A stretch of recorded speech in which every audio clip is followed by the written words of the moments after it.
আসসালামু আলাইকুম। আপনি সাদিয়া? ওয়ালাইকুম আসসালাম। জি, আমি সাদিয়া। ভাইয়া আপনার কথা বললো আপনার সাথে দেখা করতে, তাই আসলাম। আসলে আপনার সাথে কিছু জরুরি কথা বলা দরকার। এই মুহূর্তে আমার তেমন কিছুই নেই। চাকরি নেই, পড়াশোনা মাত্র শেষ হলো।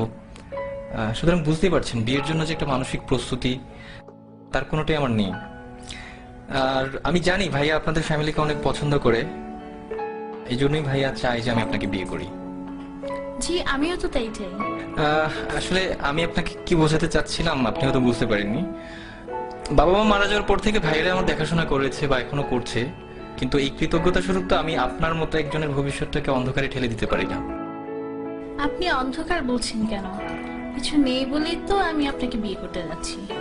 ধরুন আমি একজন টাকাওয়ালা কাউকে বিয়ে করলাম, কিন্তু বিয়ের পর দিন তো সে মারাও যেতে পারে, অথবা তার সব সম্পদ ধ্বংসও হয়ে যেতে পারে।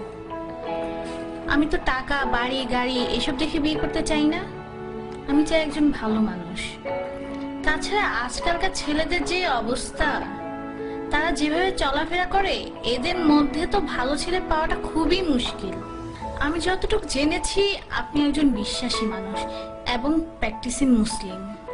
কিন্তু একটা ব্যাপার কি দেখেন, জীবনে চলতে টাকাটা অনেক বেশি জরুরি। আত্মীয় স্বজন কিংবা বন্ধু বান্ধব যেখানেই যান না কেন, অর্থ ছাড়া আপনি কোনো দাম পাবেন না। আপনি কি মনে করেন যে এই ইটের জেলখানার ভিতরে সুখ আছে?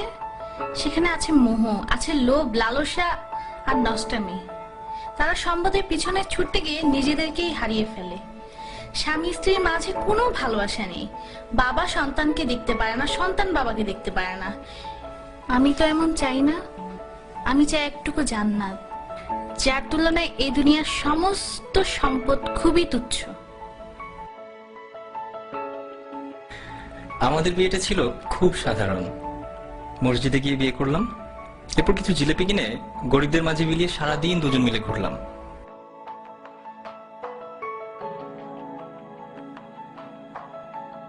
আপনি জানতে চাইতে পারেন কি ছিল আমাদের মাঝে? কিছুই না, একটি শক্তিশালী বিশ্বাস মাত্র।